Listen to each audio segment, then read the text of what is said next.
Hey everyone, welcome to Raj economics and commerce classes. मैं हूं नीरज कुमार और आज मैं आप लोगों के बीच आ गया हूं सीयूईटी पीजी इकोनॉमिक्स का जो प्रीवियस ईयर क्वेश्चंस में करवा रहा था उसका क्वेश्चन नंबर 61 से 85 को डिस्कस करने।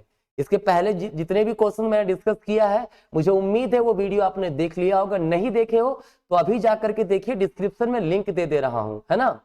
आज 85 नंबर क्वेश्चंस तक अभी मैं डिस्कस कर दे रहा हूं, बाकी जो 15 क्वेश्चन बचेगा उसको भी तुरंत मैं अपलोड कर दूंगा आज शाम तक या फिर कल, ठीक है। चलिए, तो इसमें सबसे पहले 61 नंबर क्वेश्चन हमारा है जो मैच करने कहता है। देखिए, मैच करने में एक बड़ा खासियत है कि अगर एक दो क्वेश्चन मिल जाएगा ना तो बाकी आप मैच कर लोगे। जैसे विशियस सर्कल ऑफ पॉवर्टी आपको अच्छे से पता होगा, ये रेगनर नर्क से नहीं दिया है, तो ऑप्शन इसका कौन सा हो जाएगा? ऑप्शन नंबर 4, ठीक है। तो देखिए यहां पे देखिए बी और सी तो खत्म हो गया पहले ही, क्योंकि ए का आंसर है 4, तो सिर्फ ऑप्शन नंबर ए और डी में है। फिर development with unlimited supplies of labour, है ना। अनलिमिटेड सप्लाईज ऑफ लेबर को डिस्कस किसने किया है? आर्थर लुइस ने दिया था ये थ्योरी, ठीक है। तो इसका क्या हो जाएगा? 3। फिर तो देखा जाए तो ऑप्शन नंबर ए हमारा खत्म हो चुका है, डी बचा है, बट देख लेते एक बार, है ना। फिर है critical minimum effort. Critical minimum effort जो है ये रोजेस्टिन रोडान के द्वारा दिया गया है, और एशियन ड्रामा जो है वो एशियन ड्रामा गुनाल मिडल ने दिया था, ठीक है। याद रखिएगा, क्रिटिकल मिनिमम एफर्ट किसने दिया है? रोजेस्टिन रोडान। एशियन ड्रामा किसने दिया है? गुनाल मिडल, ठीक है। तो 4312 4312 option number D is the correct answer, ठीक है। चलिए, 62 नंबर कहता है under which sustainable development goal, जो SDGs जो हमारा चल रहा है, जो कि 2015 से चल रहा है ना, 2030 तक के लिए टारगेट लिया गया है। कितने? 17 गोल्स इसमें शामिल है। कितने गोल्स हैं? 17 गोल्स इसमें शामिल है, ठीक है। उसमें कहता है एनर्जी किस गोल में इंक्लूड किया गया है। तो एक बार थोड़ा सा देख लिए, सारे सस्टेनेबल डेवलपमेंट गोल यहाँ पे 17 का 17 है, आप स्क्रीनशॉट ले सकते हो। गोल नंबर 1 है नो पॉवर्टी, फिर है 2 zero hunger, good health and wellbeing, 4 है क्वालिटी एजुकेशन, मतलब education access to all, gender equality, है ना, 5वां में है। क्लीन वाटर एंड सैनिटेशन 6 में है। अफोर्डेबल एंड क्लीन एनर्जी 7 में। एनर्जी किसमें? 7 है, सवाल एनर्जी का ही था, ठीक है। फिर 8 नंबर है decent work and economic growth, industrial innovation 9 में है। फिर रिड्यूस इनइक्वालिटी 10 में है। 11 में सस्टेनेबल सिटीज एंड कम्युनिटीज है हमारा। 12 है रिस्पॉन्सिव कंजम्पशन एंड प्रोडक्शन हमारा है। फिर क्लाइमेट एक्शन 13 में है। लाइफ बिलो वाटर 14 में है। 15 में लाइफ ऑन लैंड है, ठीक है। Piece justice and strong institution 16 में है, और 17 में है पार्टनरशिप फॉर द गोल्स, है ना। तो याद रखिएगा, इसमें सबसे ज्यादा जो इंपॉर्टेंट है पहला का 7 जो है ना, ये बहुत जरूरी है इकोनॉमिक्स के स्टूडेंट्स के लिए, क्लियर। तो याद रखिएगा। तो हमारा क्वेश्चन क्या था कि एनर्जी किस में इंक्लूड किया गया? तो एनर्जी भाई 7 नंबर गोल में इंक्लूड किया गया, तो SDG 7 हमारा करेक्ट आंसर होगा, ठीक है। चलिए, नेक्स्ट क्वेश्चन है what has been the growth rate of world economy in 2021। 2021 में वर्ल्ड इकोनॉमी का ग्रोथ देखिए लगभग 6.1% के आसपास था, ठीक है। आप एक काम करोगे, ये अभी रिसेंट का देखिएगा, है ना, 2023 का क्या था वो आपसे सवाल पूछ सकता है ना। इंडिया का ग्रोथ रेट 2023 में क्या था हमारा, है ना, 24 में क्या प्रोजेक्टेड है ना। ये सब डेटा एक बार देख लीजिएगा, वो आपके एग्जाम में आ सकते हैं, क्लियर। चलिए, नेक्स्ट क्वेश्चन नंबर 64 है, फिर से मैच करने का क्वेश्चन है। कैनन ऑफ टैक्सेशन, है ना, ये it is given by Adam Smith, ठीक है। तो पहला का ऑप्शन नंबर कौन सा होगा? 4, है ना। तो देखिए ऑप्शन में 2 और 3 तो हमारा 2 और 4 तो हमारा खत्म हो गया, क्योंकि ए का होगा ऑप्शन 4, है ना। फिर क्या है? अब देखिए अगर 1 2 भी मैच कर गया ना, आप कर लिए ना, तो आपका जो आंसर होगा वो आपको आंसर मिल जाएगा, ठीक है, कोई दिक्कत नहीं। चलिए, अब देखिए हमारा यहाँ पे है सवाल है, फिर दूसरा है इन्फेंट इंडस्ट्री आर्ग्यूमेंट, क्लियर। ये फ्रेडरिच लिस्ट के द्वारा दिया गया है कंसेप्ट, है ना। फिर है डिफरेंशियल इंसिडेंस, ये मस्ग्रेव का है। Elasticity of demand Alfred Marshall है। 4321, देखिए 4321 option number 3 this is the correct answer, ठीक है। मैच करने वाला क्वेश्चन काफी इजी होता है, अगर 1 2 भी आ गया आराम से कर सकते हो आप, ठीक है। नेक्स्ट क्वेश्चन है, कहता है रमेश एंड सुरेश 2 व्यक्ति हैं, constructed their new house in this year, मतलब उन्होंने क्या किया, एक नए घर को बनाया, ठीक है। In the national income accounting this transaction is considered as, तो नेशनल इनकम अकाउंटिंग में ये किस तरह का ट्रांजेक्शन होगा। देखिए घर जो हमारा है फिक्स्ड कैपिटल है, तो ये हमारा क्या होगा, फिक्स्ड इन्वेस्टमेंट कहलाएगा, ठीक है। इन्वेंट्री इन्वेस्टमेंट नहीं होगा, इन्वेंट्री इन्वेस्टमेंट का मतलब होता है change in stock, unsold item, semi finished goods, ये सब चीजें आता है। कंजम्पशन और ड्यूरेबल गुड्स जब उसको कंज्यूम करते थे, कार वगैरह ड्राइव कर रहे हैं, वो सब चीजें होता है, ठीक है। और घर एसेट्स की तरह होता है, याद रखिएगा, ड्यूरेबल कंजम्पशन गुड्स नहीं है वो, है ना। कंजम्पशन सेमी ड्यूरेबल गुड जो थोड़ा समय तक चलता हो, तो ये सब ऑप्शन हमारा होगा नहीं, है ना। आंसर हमारा होगा फिक्स्ड इन्वेस्टमेंट। क्लियर, इसको रेसिडेंशियल इन्वेस्टमेंट भी कह सकते हैं। 66 नंबर क्वेश्चन है, गिवन दो स्टेटमेंट हमारे पास गिवन है, स्टेटमेंट 1 स्टेटमेंट 2। स्टेटमेंट 1 कहता है Narasimham committee recommended reduction of SLR and CRR, ठीक है। नरसिम्हम कमेटी जो आया था उसने रिकमेंड किया था एसएलआर में रिडक्शन के लिए और सीआरआर में रिडक्शन के लिए। सही है या गलत है आपको पता है, देखिए ये सही है, ठीक है। फिर Narasimham committee recommended their directed credit program should be promoted, नहीं, इन्होंने रिस्ट्रिक्शन की बात कहा था। मैं आपको एक बार दिखा देता हूं उसके जो भी रिकमेंडेशंस थे, आपको काम में आएगा, है ना। नरसिम्हम कमेटी 1 जो आया था उसमें बात किया गया reduction in CRR SLR, direct सवाल था। रिकॉग्नाइजेशन ऑफ बैंकिंग सेक्टर, ठीक है, reorganisation of banking sector, clear. Establishment of ARF tribunal, removal of dual controls, ठीक है, इसको रिमूव करने की बात कहा। स्टॉप डायरेक्टेड क्रेडिट प्रोग्राम, वहां क्या ऑप्शन में दिया था स्टेटमेंट 2 हमारा कि प्रमोट करने की बात कही थी, जबकि नरसिम्हम कमेटी ने क्या कहा है, स्टॉप करने का है डायरेक्टेड प्रोग्राम, ठीक है। इंटरेस्ट रेट डिटर्मिनेशन के बारे में बात किया, बैंकों को और ज्यादा फ्रीडम देने की बात कही गई, ठीक है। तो ये नरसिम्हम कमेटी 1 है। नरसिम्हम कमेटी 2 भी हमारा आया, उसमें क्या किया, robust banking system, NPS and concept of narrow banking. आप चाहे तो स्क्रीनशॉट ले सकते हो इसका और इसको पूरा डिटेल में आप पढ़ सकते हो, है ना। आरबीआई का रोल चेंज हो गया, पहले रेगुलेटर के रूप में काम करता था, अब फैसिलिटेटर के रूप में उसको अडॉप्ट किया गया। कैपिटल एडिक्वेसी रेशियो की बात की गई, फॉरेन एक्सचेंज के बारे में बात की गई। तो ये सब जितने रिकमेंडेशन थे आप सब पढ़ लीजिएगा, इससे रिलेटेड सवाल आपके एग्जाम में आ सकते हैं। अगर कोई आपको ऐसा सजेस्ट करता हो कि प्रीवियस क्वेश्चन मत पढ़िए, रिपीट नहीं करता है, भाई याद रखिए, मैं भी नहीं कह रहा हूं रिपीट करता, लेकिन उससे मिलता जुलता सवाल तो आते हैं ना, तो प्रीवियस ईयर क्वेश्चन जरूर करना चाहिए, ये आपको बहुत ज्यादा हेल्प करता है, ठीक है। कोई दिक्कत, तो ये हमारा क्या होगा आंसर। स्टेटमेंट 1 तो सही है, एसएलआर सीआरआर में रिडक्शन की बात कही और डायरेक्टेड क्रेडिट प्रोग्राम को प्रमोट नहीं बल्कि स्टॉप करने के लिए कहा, तो ये स्टेटमेंट गलत है। Statement 1 is true but 2 is false, option number 3, ठीक है। कोई दिक्कत नहीं होना चाहिए यहां तक आपको। चलिए नेक्स्ट क्वेश्चन की ओर बढ़ते हैं हम लोग। कहता है गिवन 2 स्टेटमेंट्स है, कहता है zamindari system was introduced by Lord Cornwallis, ठीक है। ये सही है। जमींदारी सिस्टम जो था इंडिया में, आपको पता होगा जमींदारी सिस्टम जब आया था इसमें क्या कहा गया, इसमें जो लैंड ओनर जो होता था जमींदार को घोषित कर दिया जाता था और जमींदार जो होते थे मनचाहा जितना वो चाहते थे, जो प्लीजेंट थे फार्मर्स थे उन लोगों से वसूलता था रेंट, है ना, और जबकि वो ब्रिटिशर्स को एक फिक्स सम ही देता था केवल, ठीक है। ये तो सही है, स्टेटमेंट 1 सही है। Under zamindari system village land were held jointly by communities, नहीं, जमींदारी सिस्टम में लैंड ओनर जमींदार को बनाए गए थे, ठीक है, कंप्लीट उसका स्वामित्व था। तो statement 1 is true, 2 is false, है ना। ऑप्शन नंबर 3 हो जाएगा 67 का सी। क्लियर है।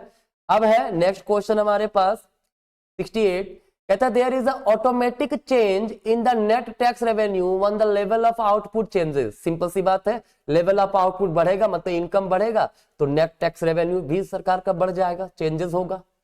कहता है रीजन दिया हुआ है automatic stabilisation moderate aggregate spending in times of boom and slow down, ठीक है।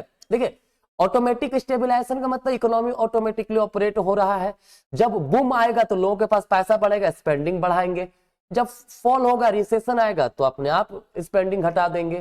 तो यहाँ पे स्टेटमेंट रीजन दोनों ही सही है, R is the correct explanation of A, हमारा आंसर होगा पहला, ठीक है। चलिए नेक्स्ट कहता है गिवन 2 स्टेटमेंट दिया हुआ है हमारे पास, 2 स्टेटमेंट है जिसमें क्या रहा है, असर्शन रीजन है, कहता है India's public sector help in the development of sound industrial base. बिल्कुल, इंडिया में पब्लिक जब इंडिपेंडेंस मिला है ना, तो कहीं ना कहीं देखा गया कि जो पब्लिक सेक्टर है उसने काफी कंट्रीब्यूशन दिया कंट्री को डेवलप करने में, है ना, डेवलप इंडस्ट्रीज का डेवलपमेंट होने में। Public sector is under state control. बिल्कुल, जो पब्लिक सेक्टर इंडस्ट्रीज होते हैं वो सरकार के जो गवर्नमेंट है उसके कंट्रोल में होता है। The role of state in formulating appropriate policies and providing financial and other supports. ठीक है, ऑब्वियस सी बात है, सरकार उसमें क्या करती है, पॉलिसीज बनाती है, कैसे उसका ग्रोथ होगा, इंडस्ट्रीज का डेवलपमेंट होगा, कहीं फाइनेंशियल असिस्टेंस की जरूरत है तो वो दिया जाएगा, है ना। तो ये सब रीजन से पब्लिक सेक्टर काफी ग्रोथ किया है। बिल्कुल सही है, assertion reason both are correct and R is the correct explanation of assertion A। ठीक है, तो हमारा ऑप्शन नंबर ए होगा, पहला नंबर। ठीक है, चलिए 17 नंबर क्वेश्चन है, इसमें भी assertion reason दिया हुआ है। कहता है theory of social goods provide rationale for allocation function of the budgetary policy।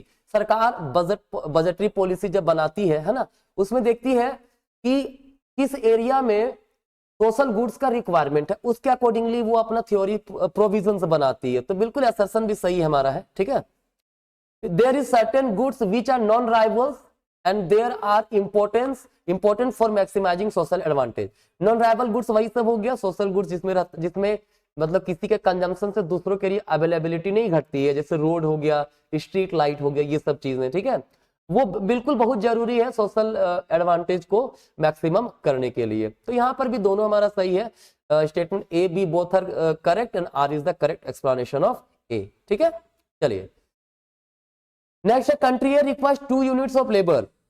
जो कंट्री ए हमारा है ना, वो 2 यूनिट ऑफ लेबर चाहिए उसको टू प्रोड्यूस एक्स कमोडिटी को बनाने के 2 लेबर चाहिए, and 5 units to produce Y commodity. ठीक है, और 5 लेबर चाहिए किसको बनाने के लिए, वाई कमोडिटी को बनाने के लिए। ठीक है, कोई दिक्कत नहीं है। अब कहता है वेयर कंट्री बी जो हमारा है, कंट्री बी जो हमारे है ना, ये क्या, इसको क्या चाहिए, 3 यूनिट ऑफ लेबर चाहिए एक्स का 1 बनाने के लिए, है ना, और 6 यूनिट ऑफ लेबर चाहिए बी को बनाने के लिए। ठीक है, कोई दिक्कत नहीं।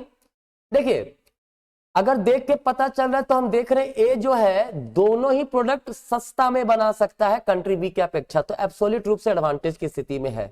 ठीक है, तो क्या है, ए जो है एब्सोल्यूट रूप से एडवांटेज की स्थिति में है एक्स वाई दोनों में। ठीक है, ए क्लियर। साथ ही साथ हम लोग देखेंगे कि कंपैरेटिव रूप से भी एडवांटेज की स्थिति में कंपेयर करें, एब्सोल्यूट तो है ही, कंपैरेटिवली भी एडवांटेज की स्थिति में है कंट्री ए, है ना। तो ऑप्शन हमारा 3 होगा, through A has an absolute advantage in the production of both goods, it has comparative advantage in the production of Y. Clear है, चलिए next, according to the Pareto criteria a movement from state A to B is desirable. कहता है point A से अगर B की ओर move कर रहा है तो पैरेटो क्राइटेरिया कब होगा। कहता है अगर ए स्टेट से बी स्टेट पे हम जाएं तो तब होगा वो पैरेटो क्राइटेरिया जब कम से कम ए से कुछ तो बेटर हो बी, या बेटर नहीं भी हो ना तो कम से कम ए की स्थिति से खराब तो नहीं हो, है ना। एक पोजीशन से दूसरे पोजीशन पे लोग पहुंचे तो कम से किसी की स्थिति खराब ना हो, और कम से कम ए वाला पोजीशन में एक आध व्यक्ति ऐसा हो जो कि बेटर हो गया हो। ठीक है, वरना क्यों ही जाएगा ए से बी, है ना। तो ऑप्शन नंबर 1 है, if all agents are at least as well off in B as well they were in A. मतलब अभी कम से कम बी पर क्या है, कम से कम ए जितना सेटिस्फैक्शन मिल रहा था उतना पर तो है, and at least one of them is better off, कम से कम एक है जो ए से बेटर आया कहां पे, बी पे। बिल्कुल यही ऑप्शन हमारा सही होगा, तो बाकी डिस्कस नहीं करते, this is the correct answer. ठीक है, चलिए 73 नंबर हमारा क्वेश्चन है। कहता है मैच करने इंडस्ट्रियल डिस्ट्रिक्ट, ये मार्शल का कॉन्सेप्ट है। ठीक है, किंग डिमांड कर्व्स पॉल स्वीजी का है ना, प्राइस रिजिडिटी क्वांटिटी रिजिडिटी की बात कही थी इसने। ठीक है, फिर principle of maximum social advantage, ये डाल्टन से रिलेटेड है, ऑप्शन नंबर 1 होगा। लॉ ऑफ इनविजिबल हैंड, ये एडम स्मिथ से ही है कि इकोनॉमी में एक इनविजिबल हैंड होता है। ठीक है, तो क्या होगा, पहला का दूसरा फिर तीसरा फिर 1 फिर 4, option number 1, this is the correct answer. Clear, चलिए 74 है, इसमें भी मैच करना है। इन्वेंट्री थ्योरेटिकल अप्रोच, ये टॉबिन का दिया हुआ है, ठीक है, ये हमारा 4 होगा। लिक्विडिटी प्रेफरेंस है ना, क्या है, liquidity preference as a behaviour toward risk, ये बॉमल का दिया हुआ कंसेप्ट है। किसका कंसेप्ट है ये, बॉमल का ही दिया हुआ कंसेप्ट है। मनी एज अ टेम्पररी एडोब ऑफ परचेजिंग पावर, है ना, ये कौन सा है भाई, क्वेश्चन नंबर, अब ध्यान से रखिएगा, पहला का हो गया 4, तो ये और ये पहले मिटा देते हैं हम लोग, है ना। अब दूसरा कब है हमारा 2, तो ऑप्शन 2 भी खत्म हो गया, 4 ही आंसर होगा, है ना। तो यहां से मैंने कहा ना, 1-2 क्वेश्चन अगर मैच करेंगे तो बाकी हो जाएगा, ठीक है। मनी एज अ टेम्पररी एडोप ऑफ परचेजिंग पावर, ये हमारा मिल्टन फ्रीडमैन का ही कंसेप्ट था, ठीक है, क्लियर है, किसका कंसेप्ट है, मिल्टन फ्रीडमैन का ही। और a discontinuous individual speculative demand for money function, ये केन्स का कंसेप्ट है, केन्स ने स्पेकुलेटिव डिमांड की बात कही थी, क्लियर, तो ऑप्शन 4 होगा। नेक्स्ट है, यहां पर भी वही कहानी है, मोनोपोलीज इंक्वायरी कमीशन, ये मोनोपोलीज इंक्वायरी कमीशन बनाया गया था 1965 में, तो ऑप्शन 2 हो जाएगा, ठीक है। मोनोपोलीज एंड ट्रेड प्रैक्टिसेस जो है 1970 का है, तो 3 हो जाएगा इसका। तो देखिए पहला में 2, तो ये और ये खत्म हो गया, 2 बचा, दूसरा का 3, ऑप्शन नंबर 2 ही बचा। कॉम्पिटिशन एक्ट 2002 में आया था, ठीक है, कॉम्पिटिशन एक्ट एमआरटीपी एक्ट के प्लेस पर ही लाया गया था, एमआरटीपी को हटा के कॉम्पिटिशन एक्ट लाया गया, ठीक है। तो ऑप्शन हमारा 4 होगा, ये 2 होगा, पहला का दूसरा, फिर दूसरा का चौथा, दूसरा का तीसरा, और तीसरा का चौथा, और फिर पहला का 1 हो जाएगा 2016 में, इंसॉल्वेंसी एंड बैंकरप्सी कोड जो 2016 में आया था, ठीक है। चलिए फिर असर्शन रीजन है, कहता है ग्रीन रेवोल्यूशन बेनिफिटेड, किसको बेनिफिट किया भाई, ओनली पंजाब, हरियाणा, वेस्टर्न उत्तर प्रदेश, बिल्कुल सही कंसेप्ट है ये जब ग्रीन रेवोल्यूशन आया था ना, तो उसका बेनिफिट पूरा इंटायर इंडिया को नहीं मिल पाया था, ठीक है। क्या हुआ था, वहां पे ज्यादातर जो बेनिफिट था वो पंजाब, हरियाणा, जो रिच फार्मर्स थे उनको मिला। रीजन है irrigation was necessary for the success of green revolution, बिल्कुल रीजन भी सही है, लेकिन रीजन करेक्ट एक्सप्लेन कहां करता है, क्यों पंजाब, हरियाणा, वेस्टर्न को फायदा मिला, उसका क्या रीजन था, ये थोड़े दिया, है ना। तो both are correct but R is not the correct explanation of A, तो ऑप्शन नंबर 2 होगा, क्लियर है।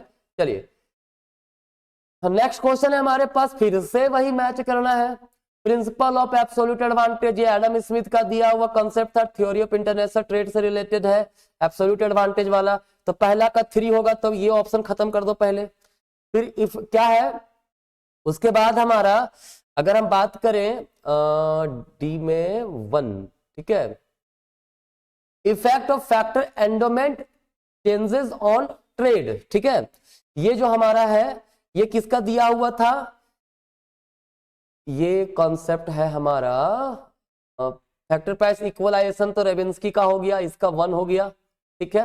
रेसिप्रोकल डिमांड जेएस मिल का है, ये भी ठीक है, तो ये यही सही होगा हमारा, ठीक है। तो हमारा करेक्ट आंसर क्या होगा, 3241, 3241 ऑप्शन नंबर 1, ठीक है, कोई दिक्कत नहीं।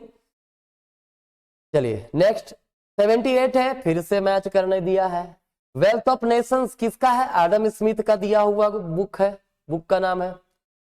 फिर ट्रीटाइज ऑन मनी, ये जेम्स केन्स का बुक का है, ठीक है। फिर है हमारा डिफेंस ऑफ ग्लोबलाइजेशन, ये जगदीश भागवती है ना। फिर प्रिंसिपल ऑफ पॉलिटिकल इकोनॉमी जो है वो रिकार्डो का है। तो 3421, 3421 ऑप्शन नंबर 1, ठीक है, पहला ऑप्शन हमारा करेक्ट आंसर होगा, क्लियर है। चलिए नेक्स्ट है परमानेंट इनकम हाइपोथेसिस, मतलब जो consumption depends upon permanent income, ये कंसेप्ट किसका दिया हुआ है जी, ये दिया हुआ है आपका मिल्टन फ्रीडमैन का, है ना, मिल्टन फ्रीडमैन का दिया हुआ है, ये 4 नंबर होगा, क्लियर। फिर इंटरटेम्पोरल कंजम्पशन, ये टीसर ने दिया था इंटरटेम्पोरल, उन्होंने क्या कहा था, पूरे लाइफ पीरियड को 2 टाइम में बांटा था, ठीक है, और इंटरटेम्पोरल बजट कंस्ट्रेंट के द्वारा दिखाया था उन्होंने कंजम्पशन कैसे करता है लोग। रिलेटिव इनकम हाइपोथेसिस डुसनबरी ने दिया था, उन्होंने कहा था कि जो हमारा मतलब केन्स ने जब थ्योरी दिया था ना एब्सोल्यूट वाला, है ना, तो उसको क्रिटिसाइज किया था कि हमारा जो कंजम्पशन सिर्फ करंट इनकम पे भी डिपेंड नहीं करता है, बाकी पास्ट इनकम पे भी डिपेंड करता है, रिलेटिव इनकम पे भी डिपेंड करता है। तो 4321 कहाँ है, 4321 ऑप्शन नंबर 3, ठीक है। चलिए फिर स्टेटमेंट कहता है if rows and columns are interchange, कहता है हमारे पास रो है 5219। रो कॉलम को आपस में बदल दे, मतलब 5129। ठीक है, तो क्या कहता है, the value determinant remain unaltered, जो वैल्यू है सेम रहेगा बट द साइन चेंजेस, लेकिन साइन बदल जाएगा। क्या होता है ऐसा, देखते हैं। 45 माइनस 2 कितना हुआ, 43। ठीक है, यहाँ पे कितना हुआ, 43 हुआ ना, यहाँ पर भी 45 माइनस 2 43, तो गलत हो गया पहला स्टेटमेंट। जब रो एंड कॉलम को आपस में इंटरचेंज किया जाए, वैल्यू विल रिमेन अनअल्टर्ड। ठीक है, साइन वगैरह सब कुछ सेम रहेगा। ठीक, कहता है व्हेन टू रोज और columns are interchange the numerical value of determinant changes but the sign of the determinant remain unchange. ये भी गलत है। अगर मान लीजिए 3 रो 3 कॉलम का है ना, 1 कुछ भी लिख दें, 569219। ठीक है, अगर आपस में बदल दिया जाए, है ना, 2 रो या 2 कॉलम का आपस में इंटरचेंज किया जाए, तो वैल्यू दोनों का सेम आएगा, लेकिन साइन अलग होगा। अगर इसका मान लीजिए कुछ भी आ गया, 40 आ गया, तो दूसरे का -40 आएगा। ठीक है, तो ये भी स्टेटमेंट दोनों गलत है। Both the statement 1 2 are incorrect, option number 4। ठीक है, कोई दिक्कत नहीं। अच्छा, क्या है, स्टेटमेंट 1 इनकरेक्ट बट नहीं, ये ऑप्शन नहीं होगा, दोनों गलत है ना, तो ऑप्शन नंबर 2 बी होगा, दोनों स्टेटमेंट इनकरेक्ट है। क्लियर, चलिए next statement, the statistical constant, है ना, कहता है statistical constant of population are known as parameter. बिल्कुल, जो स्टैटिस्टिकल कांस्टेंट होता है पॉपुलेशन को स्टडी करता है, जैसे हम बात कर रहे हैं, ये म्यू मतलब मीन को बोलते हैं, ये स्टैंडर्ड डेविएशन, ठीक है, ये वेरिएंस, इसको पैरामीटर्स बोलते हैं, जो पॉपुलेशन के बारे में बात करता है। वहीं अगर एक्स बार लिए हुए हो, स्टैंडर्ड डेविएशन लिए हुए हो, इसका स्क्वायर लिए हुए, ये सैंपल की बात करता है, सैंपल स्टैटिस्टिक है। ठीक है, तो हमारा आंसर क्या हो जाएगा, the statistical constant of the population are known as parameter. इसको पैरामीटर बोलते हैं, इसको स्टैटिस्टिक बोलते हैं, याद रखिएगा, ये सही है। The square root of standard deviation of sampling distribution of a statistic is known as standard error। नहीं, standard deviation का square root थोड़े होता है standard, ये standard error तो होता है standard deviation divided by root under n। ठीक है, ये हमारा करेक्ट आंसर होगा। तो ये स्टेटमेंट गलत है हमारा। क्लियर, तो क्या होगा, ये गलत है, 1 is correct, second is wrong, 3 होगा। 83 का ऑप्शन नंबर 3। ठीक है, नेक्स्ट क्वेश्चन 82, कहता है monopolistic competition involve many sellers of homogeneous product. नहीं, मोनोपोलिस्टिक कंपटीशन में तो प्रोडक्ट डिफरेंशिएशन होता है ना, very close substitute, but there is product differentiation, रंग कलर वगैरह अंतर हो सकता है।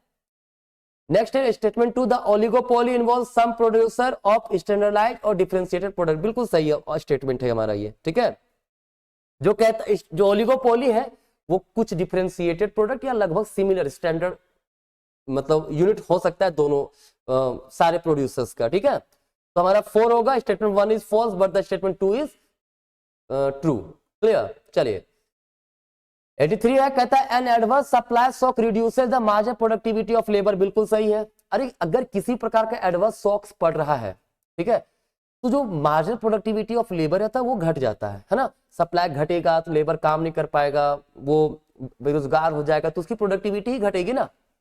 नेक्स्ट है output in the short run is a function of equilibrium condition in labour market. बिल्कुल, लेबर मार्केट में भी इक्विलिब्रियम तो होना ही चाहिए।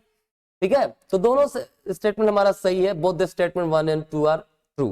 क्लियर, चलिए नेक्स्ट 84 है, कहता है rise in the rate of inflation mean that percentage rise in average prices is higher than previous. बिल्कुल सही है, percentage rise in inflation, rate of rise in inflation का मतलब क्या, वो जो पिछले बार जितना इन्फ्लेशन बढ़ा था उससे ज्यादा बढ़ा। ठीक है, तो वो सही है। The Phillips curve suggest that fall in unemployment is likely to lead the lower rate of wage and inflation. गलत है ये।